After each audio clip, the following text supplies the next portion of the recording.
Hello everyone. This lecture discussion is about the nervous system.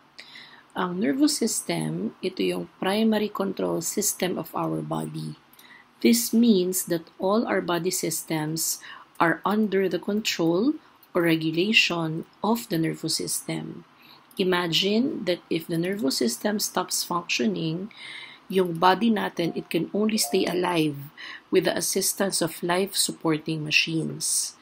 Now, ang nervous system ay hindi lang naman nag-work alone to regulate and maintain body homeostasis. Meron siyang katulong na isang system, and that's the endocrine system. It's the second important regulating system of the body. Pero may difference naman sila. The nervous system controls all with rapid electrical nerve impulses. Pero ang endocrine system, it controls some by producing hormones released into the blood. Thus, yung endocrine system, it's acting more in a leisurely way. And we will discuss this further, ang endocrine system, soon. The nervous system now has three overlapping functions. One is to monitor changes or stimuli. Looking at the photo, you will see there the eyes. That's the sensory input. It uses millions of sensory receptors and it monitors changes occurring both inside and outside the body. So ito, meron kang nakikita, meron kang naririnig, meron kang naaamoy, meron kang nararamdaman, meron kang nalalasahan. So may mga sensory receptor na nagsasabi na merong nangyayari. Second is the processing and interpretation of the sensory input, and that's where the brain and the spinal cord functions.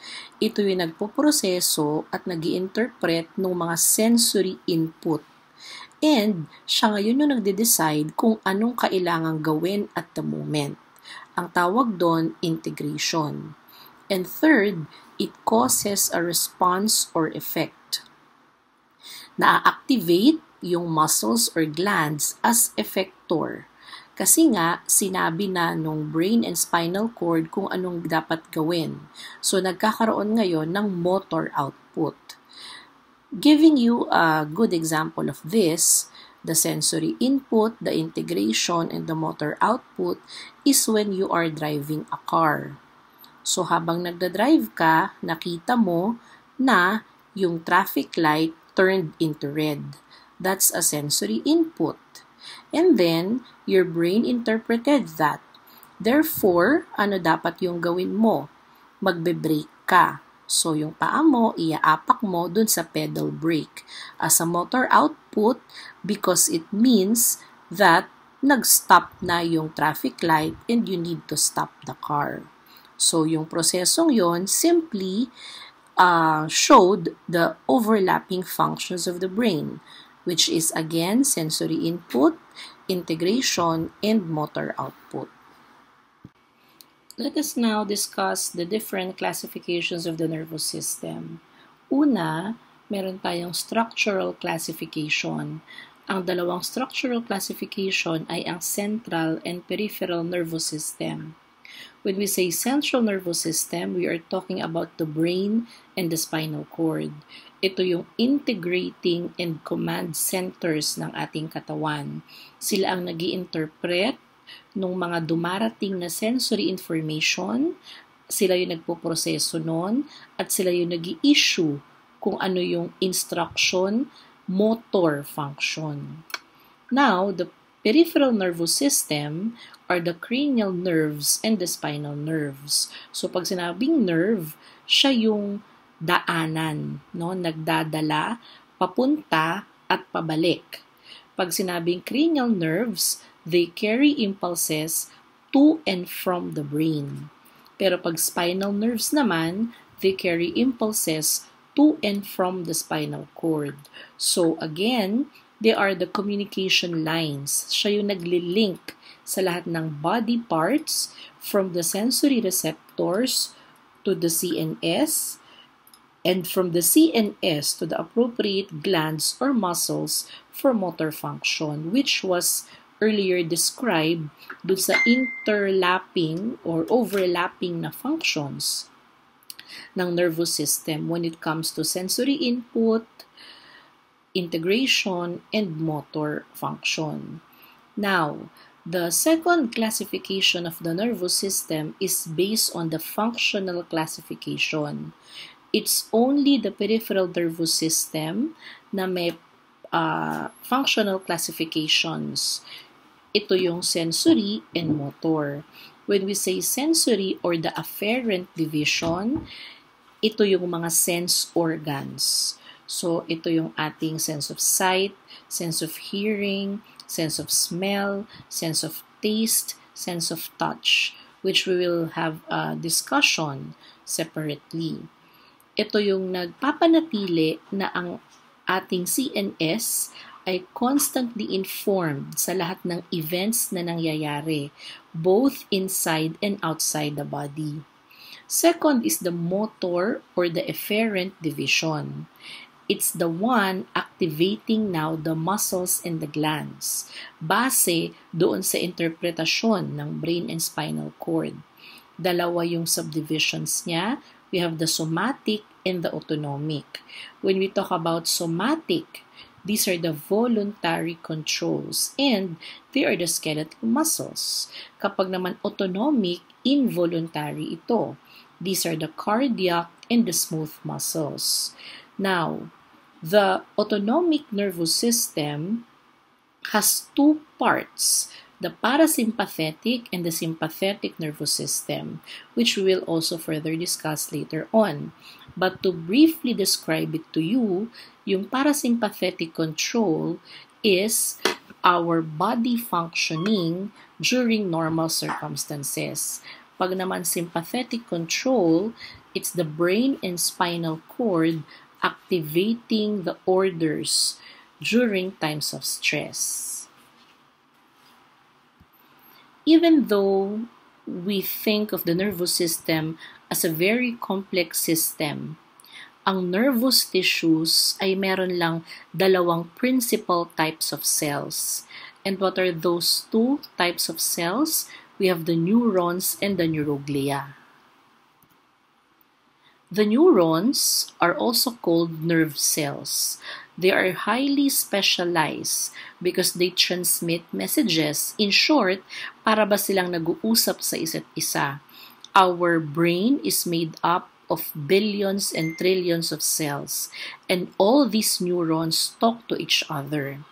Now let us look at the three basic structures of neurons. Ang neuron ay isang cell. Ibig sabihin, meron din dapat siyang nucleus, cell membrane, and cytoplasm. So, dito sa photo na ito, you can see that the cell body, the number 1, is actually the one, yung typical na part ng isang cell.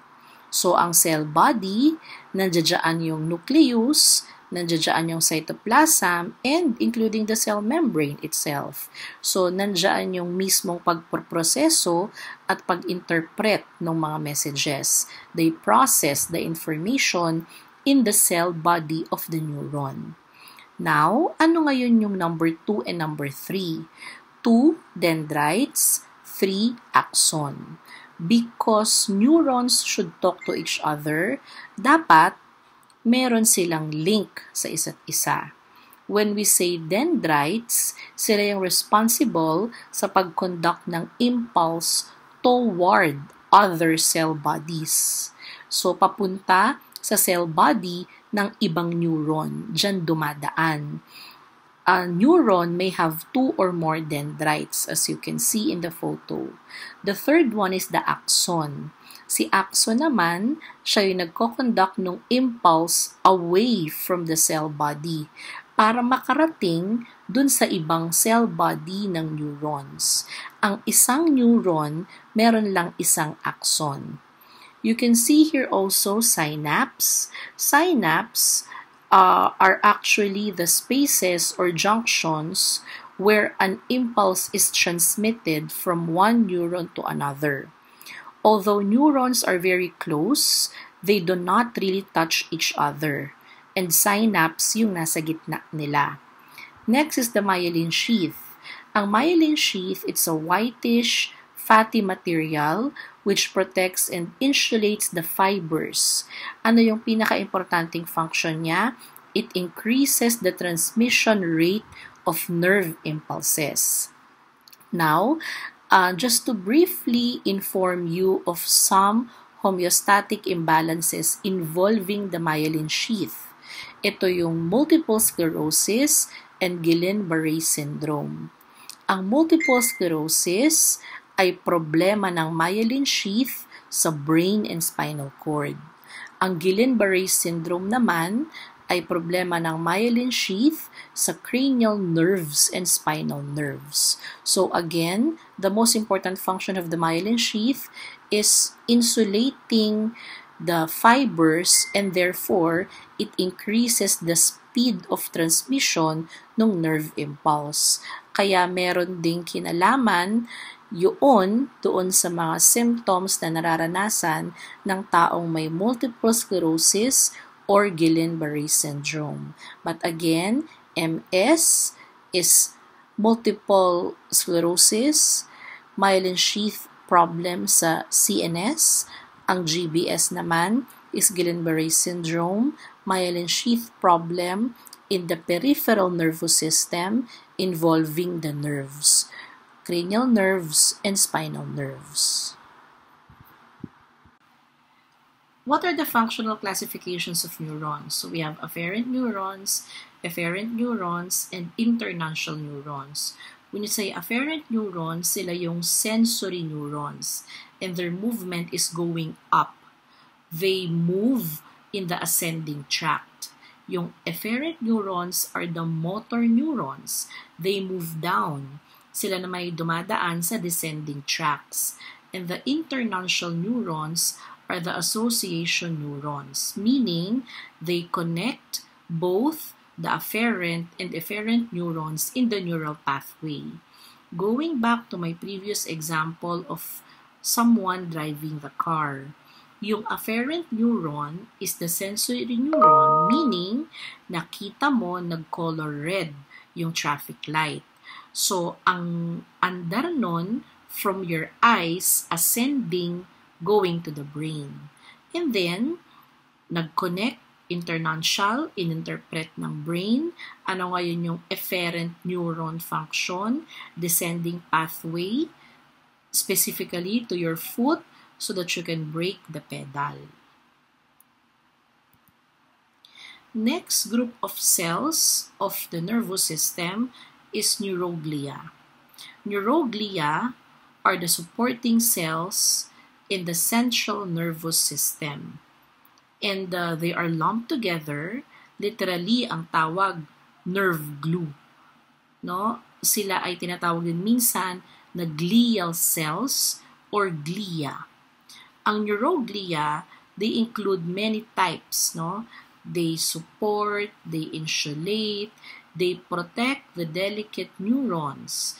In addition, bawat isang type ng neuroglia ay merong specific functions. Although ang neuroglia, they somehow resemble neurons structurally, they are not able to transmit nerve impulses.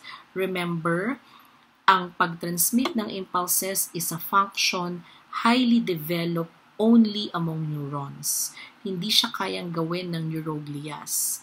Another important difference is, ang neuroglia, they never lose their ability to divide, but neurons do. Now, what are the neuroglias of the brain and the spinal cord? We have the astrocytes. Ang astrocytes, they form a living barrier. They play a role in making exchanges between capillaries and neurons. Ano naman ang microglia? They are the phagocytic scavenger cells. Ibig sabihin, tumutulong sila for immune function. Ependymal cells naman, they line the cavities of the brain and the spinal cord. So, para din siyang protection. And yung oligodendrocytes naman, they produce the myelin sheath for the brain and spinal cord. Going back to myelin sheath, it's an important, somehow, fatty cover para bumilis yung transmission ng impulses. Now, ano naman ang neuroglias ng peripheral nervous system? Meaning, ito naman yung supporting cells ng cranial nerves and spinal nerves. Schwann cells naman ang nagfo-form ng myelin sheath ng nerves. Counterpart siya ng oligodendrocytes sa brain and spinal cord. Yung satellite cells naman, they form a protective cushion. So, for protection naman siya ng mga nerves. Let us now discuss impulse conduction. Resting potential means neurons are at rest. Ibig sabihin lang nito, maraming sodium outside the cell, maraming potassium inside the cell. Remember the sodium-potassium pump. Potassium ang major ion inside the cell, sodium ang major ion outside the cell. And when we say cell, here we are talking about neurons. In membrane excitability, calcium also plays a role. Ano ngayon yung nerve impulse? Pag sinabing nerve impulse, may stimulus. Tapos, nagkaroon ng exchanges yung mga ion. And nagkaroon ng impulse along the axon to all parts of neuron. Diba pag sinabing axon, yung naprosesong information ng cell body para ma-communicate niya sa ibang neuron, lalabas ng axon. At yung ibang neuron, tatanggapin nila through their dendrites. So, pag nagkaroon ng nerve impulse, it means na transmit yung impulse. And basically because ion exchanges occur. Saltatory conduction is a faster speed of conduction. And we mentioned prior that myelin sheath hastens the travel of impulse conduction. Refractory period, on the other hand, is when an action potential occurred, yung mga nerve fibers, they are not able to conduct another action potential for a millisecond. Ibig sabihin, meron silang absolute refractory period na bago sila magkaroon ulit ng action potential, they have to rest. And going back to the discussion of the muscular system, when we talk about action potential, we are dealing with muscle contractions. Ano naman yung chemical synapse? Chemical synapse is a one-way valve direction of the travel or the impulse conduction. It allows transmission of action potential sa isang direction lang.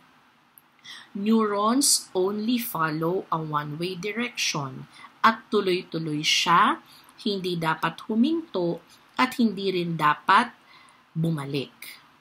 What are receptors? Receptors are the ones initiating the energy of a nerve impulse. It could be mechanical energy, chemical energy, light energy, thermal energy. So ito mga receptor na to, yung tumutulong para magkaroon ng sensory input at mai-interpret siya ng brain. What about regeneration? Nerve cell bodies are not able to regenerate. However, possible ito if the axon is the only one that is injured. Unlike yung neuroglias mentioned earlier, they can divide, they can regenerate, but the cell bodies of neurons do not. What is electroencephalogram? It measures the electrical activity of the brain because the brain transmits impulses and seizures occur when there is an abnormal electrical activity of the brain. So yung prior slide, we mentioned that the nerve transmission follows a one-way direction, chemical synapse. isa lang yung pinupuntahan nilang direksyon. When they talk to each other, tuloy-tuloy, dire-diretso, one-way direction, hindi pwedeng huminto at hindi pwedeng bumalik. Kung mangyari yung paghinto or mangyari yung pagbalik, magkaroon ng problema doon sa electrical activity, that is seizure. And let me also go back a little and add to the one I mentioned about regeneration. Neurons, specifically the cell bodies, cannot regenerate. So if they die, nagkakaroon ng permanent disability yung isang tao. How can neurons die? We said that cells die if they lack the basic things that they need: oxygen, nutrients, water. Most common is when neurons lack oxygen, and that results to stroke or cerebrovascular accident. Kaya nga sabi natin, or if you are familiar, may mga tao na pag nagkakaroon ng stroke, nagkakaroon sila ng permanent disability. One reason is because the death of some neurons in their body, and those neurons were not able to regenerate, particularly the cell bodies of those neurons. Let us now discuss each of the different divisions of the nervous system. So, sa central nervous system, we'll discuss the brain and spinal cord. Sa peripheral nervous system, we'll discuss the cranial nerves and the spinal nerves. At sa autonomic nervous system, we'll discuss parasympathetic and sympathetic control. The central nervous system consists of two structures, the brain and spinal cord. The brain consists of the paired cerebral hemispheres. Collectively, ang tawag sa kanya, cerebrum. At ito yung most superior part of the brain. Siya din yung pinakamalaki. There's a right hemisphere and the left hemisphere. Now, just a brief division of the entire brain. Meron tayong tinatawag na forebrain, midbrain, and hindbrain. Yung forebrain, yan yung pinakamalaki, pinaka nasa harap, pinaka nakikita. Midbrain is in the middle, maliit lang siya sa bandang gitna na loob. And the hindbrain is the back sa bandang baba. Brain growth is very essential to life. Kaya pregnant pa lang ang babae, mother should ensure adequate fetal development. In the photo, you will see a condition called anencephaly. It's a congenital malformation where the cerebrum fails to develop. Without the cerebrum, wala yung bulk ng brain. And the anencephaly has a very poor prognosis. Newborns, if they are born alive, namamatay din sila hours to days after birth because they have a no functioning cerebrum. Each cerebral hemisphere has three basic regions. One, superficial cortex of gray matter which looks gray in fresh brain tissue. Ito yung cerebral cortex. Second, internal area of white matter. And third, basal nuclei. Ito yung mga islands ng gray matter situated deep within the white matter. In the above photo, you will see there the three basic regions. And basically, ang nakikita natin dyan ay yung gray matter at white matter. Ano nga ba ang gray versus white matter? Pag sinabing gray matter, nandiyan yung mga cell bodies ng neurons. And again, when we talk about cell body, sila yung nagpuproseso ng information. Sila yung nag-i-interpret ng sense. At sila yung nagsasabi kung ano yung dapat na motor function.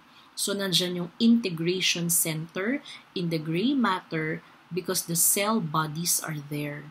Ang white matter naman, nandyan yung mga sensory motor, nandyan yung ascending and descending. Kaya kung titignan nyo yung photo below, it's now the transverse section of the spinal cord. And here, you will see, nagbaliktad sila. Kasi doon sa brain, gray matter is more of outside, white matter is inside. Although may mga islands of gray matter in the white matter kasi yan yung pababa ng spinal cord. Which is, sa spinal cord kasi, yung gray matter ang loob, yung white matter ang labas.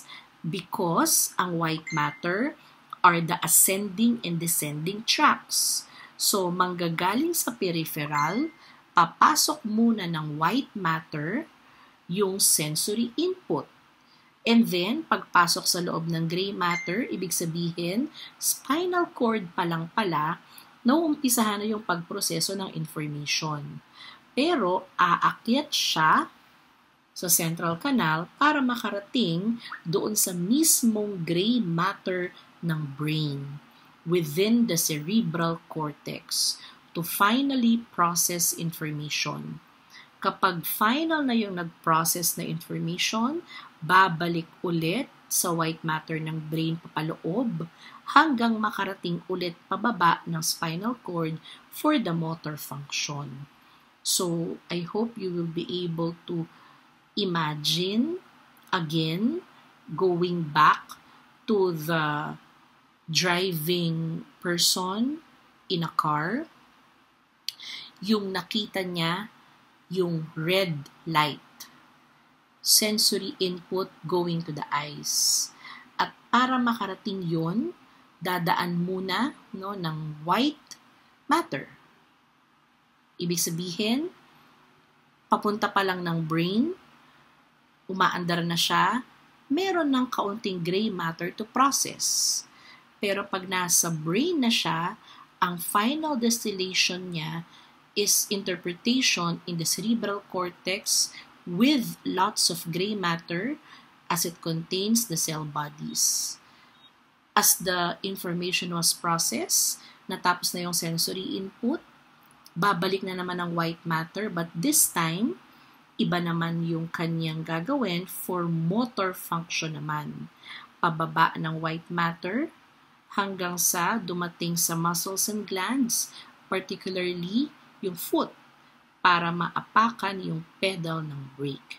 So si white matter, ascending and descending tracts, sensory and motor function.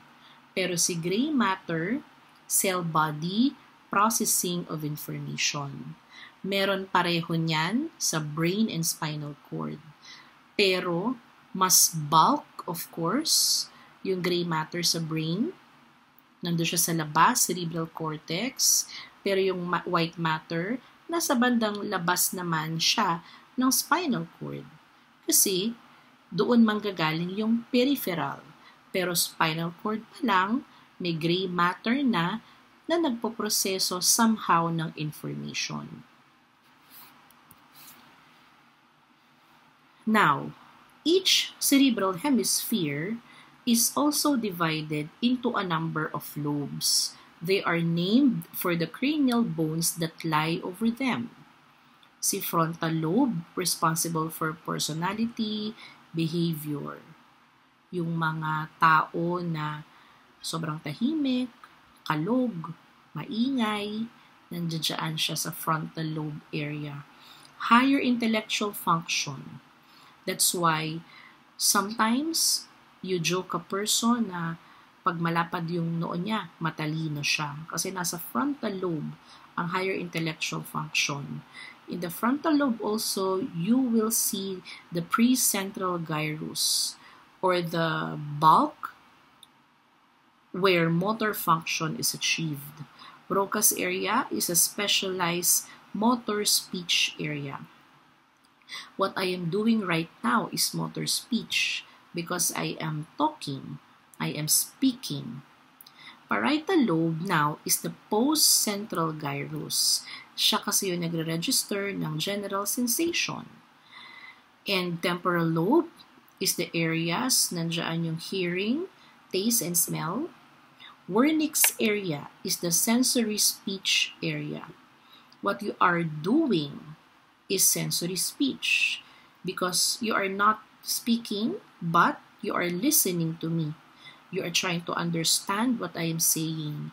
That is still speech, but sensory speech. And lastly, the occipital lobe is where the visual area is. In the lower photo, you will see there cerebrovascular accident. It's one of the homeostatic imbalances of the brain. It occurs when blood circulation to a brain is either blocked and the vital brain tissue eventually dies. Sa hemorrhagic stroke, na-block yung daluyan ng dugo, kaya wala nang napupuntang supply sa neurons. Sa ischemic stroke, na-block din, kaya wala nang napupuntang blood supply doon sa neurons. Sa hemorrhagic, kaya na-block kasi nagbi-bleed. Doon sa ischemic, kaya na-block kasi may bara talaga na clot. Okay? Ngayon, kung wala ng blood supply yung isang area ng brain, ano bang daladala ng blood? Nandiyan yung sinasabi nating oxygen, nutrients, water. That's why neurons can die. Hemiplegia is a one-sided paralysis, and that can happen with stroke. When you say paralysis, may weakness, no, dun sa isang body part. Nagkakaroon din ng motor and sensory aphasia. Pag sinabi namang aphasia, it's caused by a damage to the language areas of the brain. And remember, the Broca's area and the Wernicke's area. Kung ikaw ay merong expressive aphasia, ibig sabihin nun, hindi ka makapagsalita. Motor speech function yon. Pero pag meron kang receptive aphasia, nakakapagsalita ka, pero parang hindi mo maintindihan, hindi mo ma-interpret ang language. Yun naman yung sensory speech function. Now, not all strokes are completed. Maaring merong temporary brain ischemia or restricted lang yung blood flow. Hindi siya totally nabarahan. Ito yung tinatawag na transient ischemic attack or TIA. TIAs last from around 5 to 50 minutes. And ang characteristic symptoms niya, numbness, temporary paralysis, impaired speech. Although ito mga defect na ito ay not permanent, they constitute a red flag, meaning warning. Baka magkaroon ng impending or more serious na CVA or stroke. Another homeostatic imbalance that I want to share with you is cerebral palsy. Ang cerebral palsy naman, it's a neuromuscular disability in which the voluntary muscles are poorly controlled and spastic because of a brain damage. Remember that cerebral palsy is mainly a disorder of the motor function of the brain. Pero, maaari siyang magkaroon ng ibang associated symptoms. Pero CP is mostly motor function. Maraming causes ito, but one possible cause is again temporary lack of oxygen, lalo na nung birth or nung delivery process. Another part of the brain is the diencephalon or interbrain. It sits atop the brainstem and it is enclosed by the cerebral hemispheres. Yung major structures niya, thalamus, hypothalamus, and the epithalamus. Ang hypothalamus, nagre-relay ng sensory and motor impulses involved din in memory.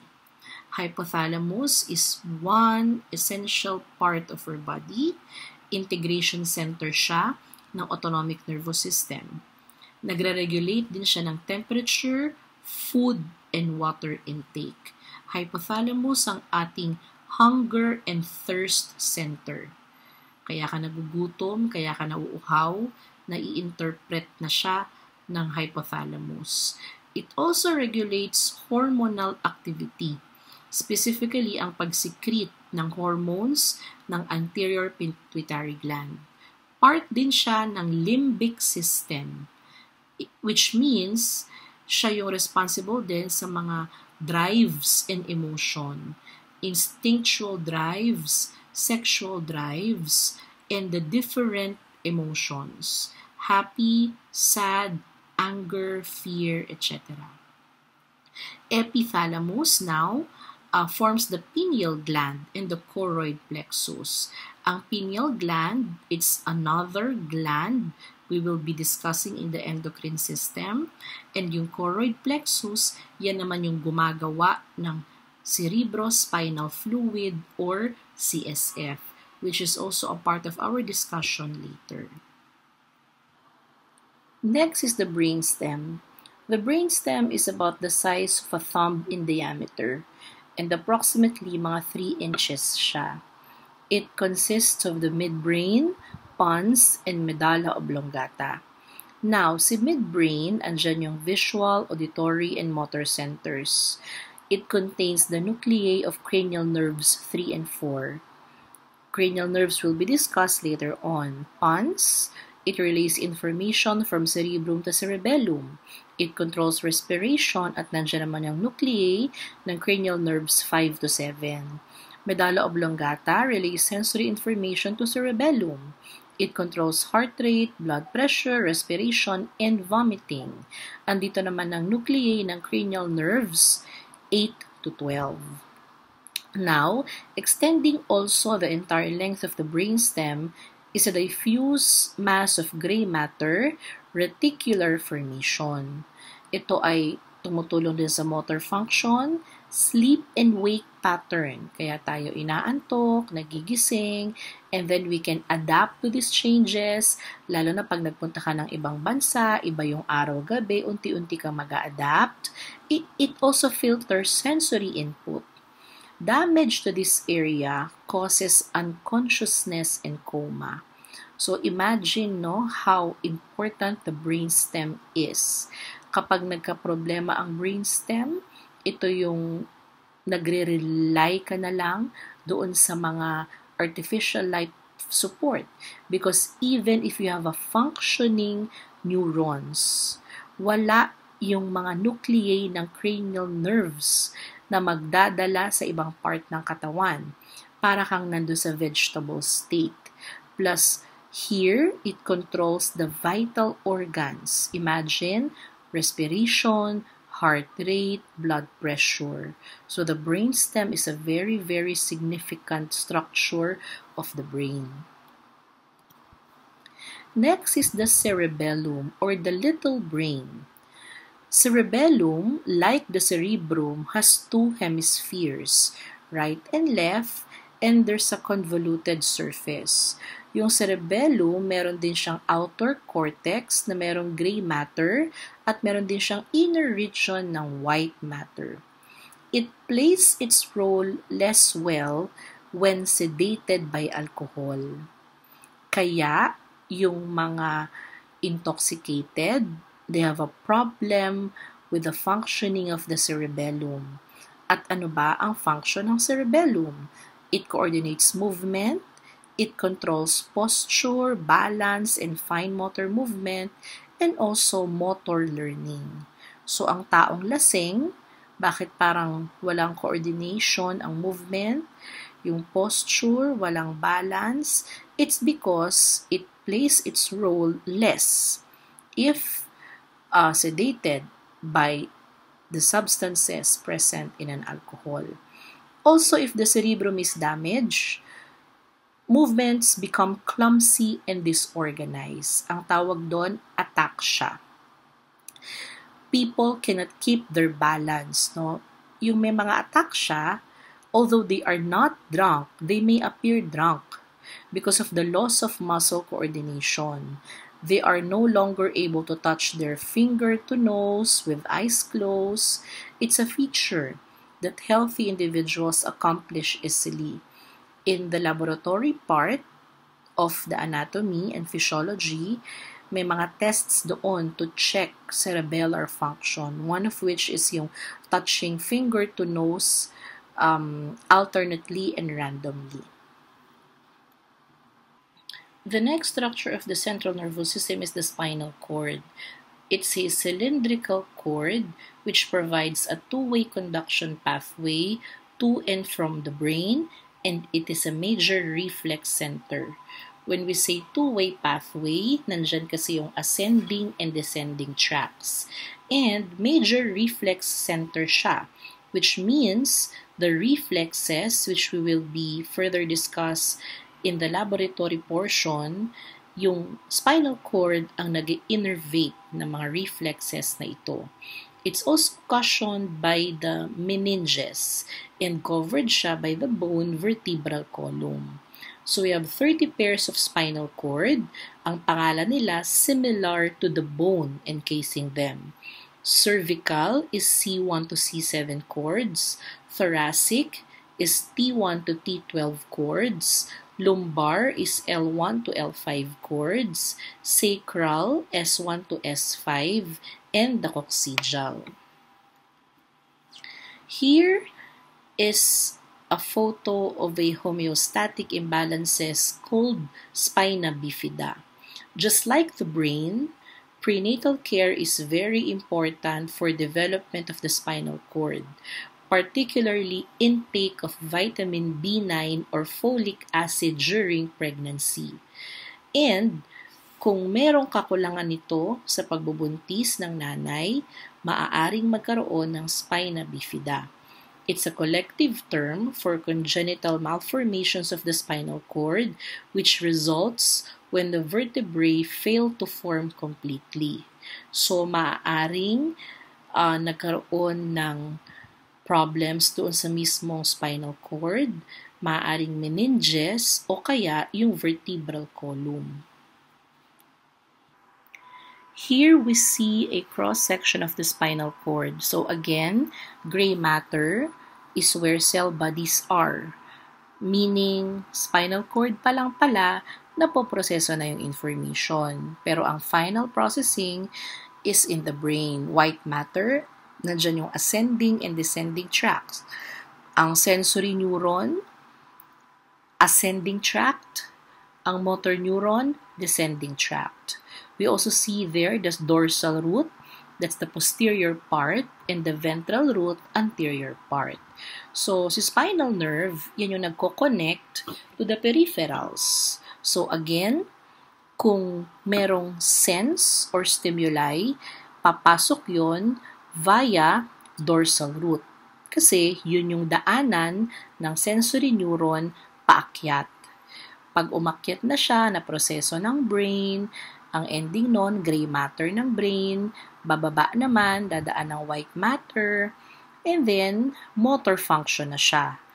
Yung motor function, specifically lalabas via the ventral root through the sum of motor neuron, papunta doon sa muscle and gland na i-activate niya. That's why we can clearly see here that the dorsal root or the posterior part of the spinal cord is where sensory neuron enters. Yun namang ventral root ng spinal cord is where motor neurons exit. Here we now see the accessory structures of the brain and the spinal cord. First of the accessory structures are the bones. The cranium is the bone protecting the brain. Vertebral column is the bone protecting the spinal cord. Next are the meninges. Right after the bones of the brain and the spinal cord are meninges. Meninges are three connective tissue membranes covering and protecting the CNS structures. Meron siyang tatlong layer: dura mater, outermost; arachnoid, middle; and pia mater, innermost. Yung meninges, dahil halos malapit na siya sa outside, kasi buto na lang yung kasunod niya, maaari siyang ma-inflame or ma-infect. Kung magkaroon ng infection, bacteria or virus, that's the condition called meningitis. And because the meninges are closest to the brain, it can also lead to infection of the brain. Ang tawag naman doon, encephalitis. Another thing that you need to know here is the area just below the arachnoid mater. That's the subarachnoid space. Ang subarachnoid space is the area which absorbs CSF. And again, CSF is the cerebrospinal fluid. This is the CSF. Siya yung fluid ng brain and spinal cord. And because it's a fluid, it maintains pressure. Kumbaga sa blood vessel, yung dugo nagme-maintain ng pressure doon sa ugat. Kaya meron tayong tinatawag na blood pressure. Dito naman, because majority of the CSF should be absorbed specifically in the brain. Ang tawag naman sa pressure natin doon, intracranial pressure. Although meron pa ring nagfo-flow na CSF all throughout the spinal cord. And one of its function is it, as a fluid, surrounds the brain and spinal cord and offers protection. Para siyang shock absorber kasi fluid siya. At the same time, it carries nutrients and waste products away from the cell bodies of the neurons. Kaya yung CSF na yan, may mga laman din siya. It's a watery broth with components similar to blood plasma, from which it forms. However, meron siyang less protein, more vitamin C, and yung ion composition niya meron din. CSF should move within the brain and spinal cord just like blood moving all throughout our blood vessels. Pero paano yung movement niya? The first is it will come from where it was produced. And CSF is produced by the choroid plexus. It's a ventricle of the brain, fluid-filled spaces of the brain. Second, magta-travel siya all throughout the brain and spinal cord. And third, ina-absorb ngayon siya. Kailangan siyang ma-absorb kasi may nutrients siya. And saan siya ina-absorb? Subarachnoid space of the meninges. If in case there will be problems of movement, specifically, sobrang dami ng production ng choroid plexus. Pangalawa, nagkaroon ng block during travel. Baka may tumor, brain tumor, spinal cord tumor. Or pangatlo, baka hindi ma-absorb ng maayos ng meninges yung CSF. So, one of the possible reasons because of meningitis, kaya hindi niya totally ma-absorb. So, yung sinabi kong tatlo na yon, baka magkaroon ngayon ng excess CSF. And when excess CSF occurs, either because of overproduction of plexus, blockage in the travel, or non-absorption by subarachnoid space, mag-aaring magkaroon ng homeostatic imbalance.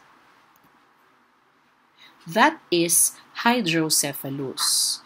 So, ang hydrocephalus is anything that causes an excess CSF. And of course, may mga intervention dapat na gawin dito depending on the exact cause.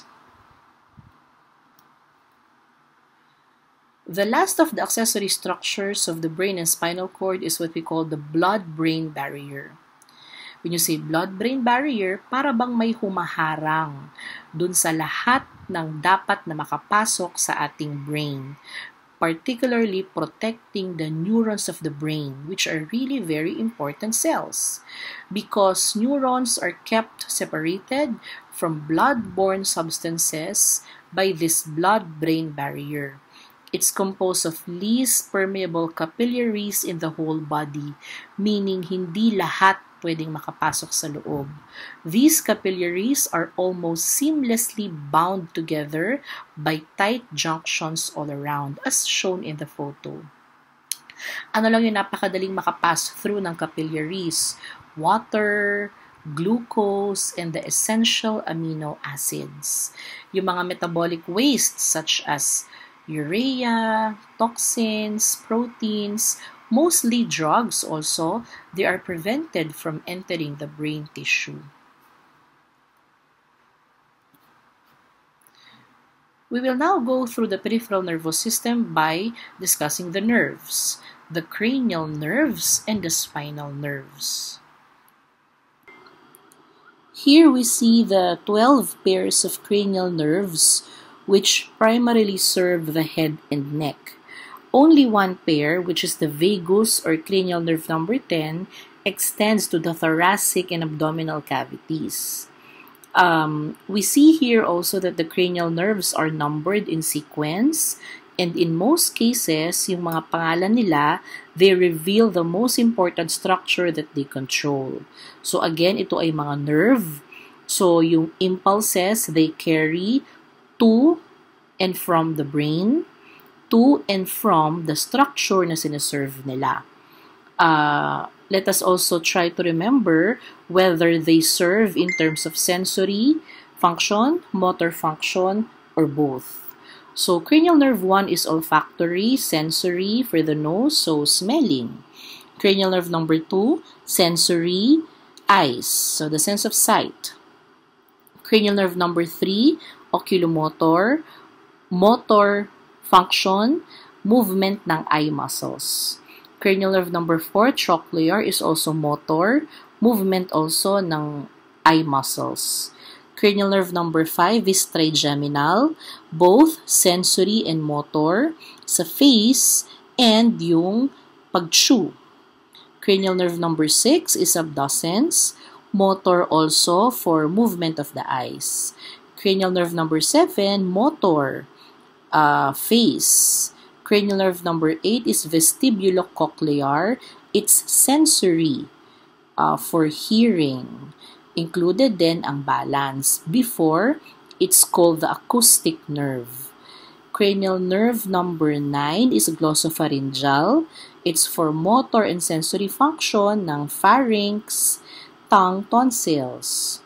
Cranial nerve number 10, vagus. So, as mentioned earlier, sila lang yung nagsuserve, nag-extend beyond the head and neck. So, motor and sensory function ng heart, lungs, trachea, larynx, bronchi, GI tract.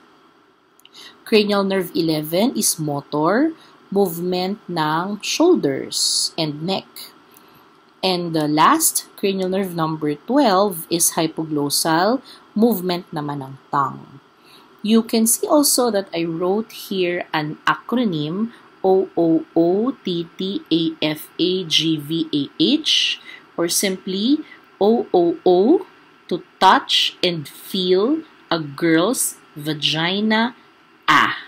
So it's an acronym to easily remember the sequencing of the 12 cranial nerves. So yung first 3 O's, olfactory, optic, oculomotor. Then, yung trochlear and trigeminal.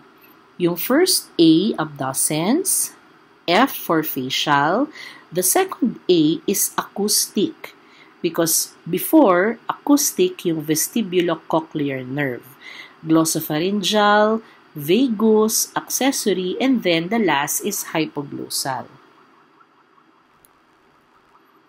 This table summarizes again the cranial nerves by name, by function, and most importantly, how to test them which is an important part of neurologic assessment. Sa ating laboratory part, meron tayong mga exercise that we will check to be able to assess the functions of the cranial nerve. So here we have olfactory, optic, oculomotor. Next is trochlear, trigeminal, and abducens. Next is facial, vestibulocochlear, and glossopharyngeal. And last is vagus, accessory, and the hypoglossal cranial nerves. The next are the spinal nerves. Again, as mentioned a while ago, the cranial nerves serve the head and the neck, except the vagus nerve, serving the thorax and the abdomen. The question is, who now serves the other parts of the body? Kasi may nag-serve na sa head and neck, meron na doon sa heart, lungs, trachea, bronchi, GI tract. What about the other parts such as the upper extremities, the lower extremities? Here is where the spinal nerves will come, because they serve now the other parts of the body na hindi inabot ng cranial nerves. There are 31 pairs of human spinal nerves, and they are formed by the combination of the ventral and dorsal roots of the spinal cord. Although each of the cranial nerves issuing from the brain is named specifically, yung spinal nerves are named for the region of the cord from which they arise. So, ang cervical nerve, 8. Do not be confused, there are 7 cervical cords, but there are 8 cervical nerves. The rest down are the same. 12 thoracic nerves, 12 thoracic cord. 5 lumbar nerves, 5 lumbar cords. And then 5 sacral nerves, 5 sacral cords, and then yung coccygeal nerve. Ang magkaiba lang dito are the cervical portion, because there are 30 cords, 31 nerves. Here we now see which specific nerve serves the different parts of the body. They serve mostly the motor and sensory functions of the limbs. Meron ding mga part ng thorax and abdomen together with cranial nerve number 10. For example, sa mga cervical cord, so we can see here, neck, diaphragm, and the upper extremities. Yung thoracic, trunk, abdomen. Lumbar, lower extremities, and then sacral, penile erection, bowel, and bladder. So let's say, for example, a person had a spinal cord injury after a vehicular accident and suddenly, hindi na niya magalaw ang kanyang quadriceps. So most probably, there's a damage in the lumbar nerve. Ganun din, for example, people who had infections of the spinal cord or meninges, biglang hindi maigalaw ang kamay, baka may problem with the innervation in the thoracic nerves, and so on and so forth. In that case, paralysis now would mean that there is already loss of muscle function na nagre-result sa inability to move. And again, may mga cases na dahil nagkaproblema sa innervation ng spinal cord hanggang sa spinal nerve, nagkakaroon ng paralysis. Many nervous system disorders, no? Kanina nga, yung sinabi kong spinal cord injuries causes this. Pag monoplegia, it affects only one arm or leg. Pag hemiplegia, na nabanggit ko kanina, common na makikita dun sa mga post-stroke patients. It affects one arm and one leg on the same side of the body. Paraplegia affects both legs, and quadriplegia affects both arms and both legs. Again, cross-section of the cord, with the nerve, with the meninges, and with the column. So makikita natin dito yung pinakaloob, yung spinal cord. At sa spinal cord, kitang-kita natin yung gray matter sa loob and white matter sa labas. Yung dalawang roots dun sa right and left ng spinal cord, we see there the dorsal root and the ventral root. And then all throughout palabas is actually the spinal nerve. Surrounding the cord are the meninges, yung connective tissues. And lastly, yung butong bumabalot sa kanila is the vertebral column. The last is the autonomic nervous system, and this has two arms, the parasympathetic and the sympathetic.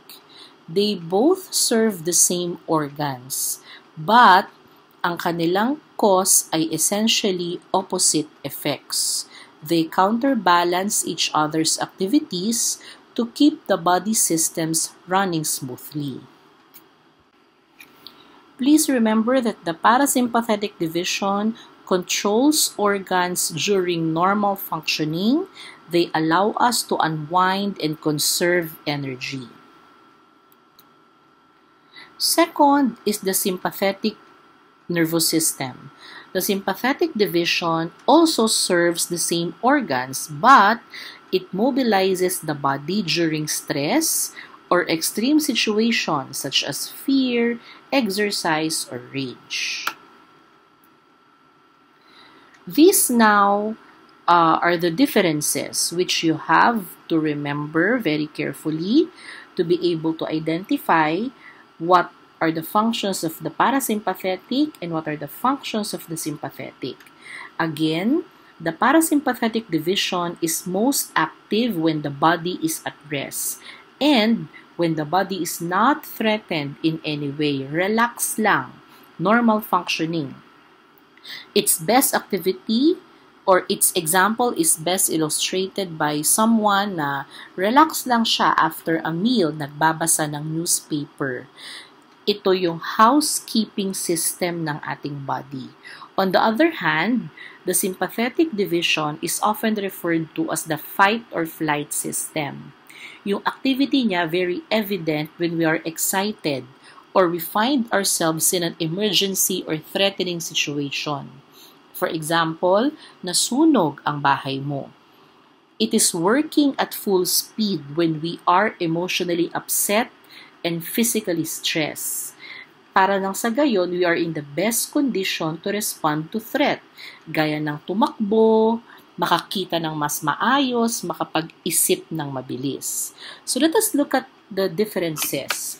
In terms of the pupils of the eye, parasympathetic constricts when there is light, sympathetic dilates. Second organ, let's look at the salivary glands. Parasympathetic, normal functioning, we produce saliva.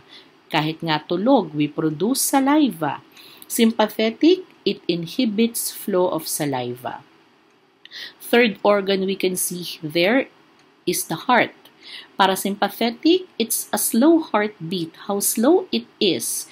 Within 60 to 100 beats per minute. Sympathetic accelerates heartbeat. Kaya nga 'di ba after an exercise, pag kinakabahan ka, pag natatakot ka, bumibilis ang tibok ng puso because your body senses you need more oxygen, so nagpa-pump siya ng more oxygen. Next organ is the lungs. Parasympathetic, it constricts. Sympathetic, it dilates. Kaya merong mga gamot na kung ikaw ay may asthma, nagko-constrict ang bronchioles mo. Yung mga gamot sa asthma are actually sympathetic drugs because these drugs dilate the bronchioles. Next organ, the intestines. There is peristalsis, secretion, stimulation kasi pag kumakain tayo, it should digest the foods that we eat. Sympathetic, it inhibits peristalsis and secretion. Next, we have the liver. Parasympathetic, it releases bile. It emulsifies fats. Sympathetic, yung tinatagong glycogen ng liver, kino-convert niya into glucose because during sympathetic stimulation, we need more energy. And glucose is our primary source of energy. Yung next dyan, wala yung parasympathetic na adrenal medulla. Pero pag sympathetic, the adrenal medulla secretes adrenaline or noradrenaline. Adrenaline is also epinephrine, noradrenaline is also norepinephrine. So ito yung nagbibigay sa atin ng adrenaline rush. It gives us strength. It increases cardiac output. Tumataas yung blood pressure, nagko-constrict ang blood vessels. And lastly, yung bladder, parasympathetic, nagko-contract, that's why we urinate. Sympathetic, it inhibits bladder contraction. So again, this table summarizes the effects of both divisions of the autonomic nervous system sa mga iba-ibang target organs or systems na mostly na-discuss naman natin from the previous slide. So whether there is a parasympathetic effect or sympathetic effect. Although we have described the parasympathetic division as the at-rest system, most blood vessels are controlled only by the sympathetic fibers, regardless of whether the body is on alert or relaxing. But at the end of the day, a dynamic balance should exist between these two divisions, and both are continuously making fine adjustments to maintain homeostasis ng ating katawan. That's the end of the nervous system discussion. Thank you very much.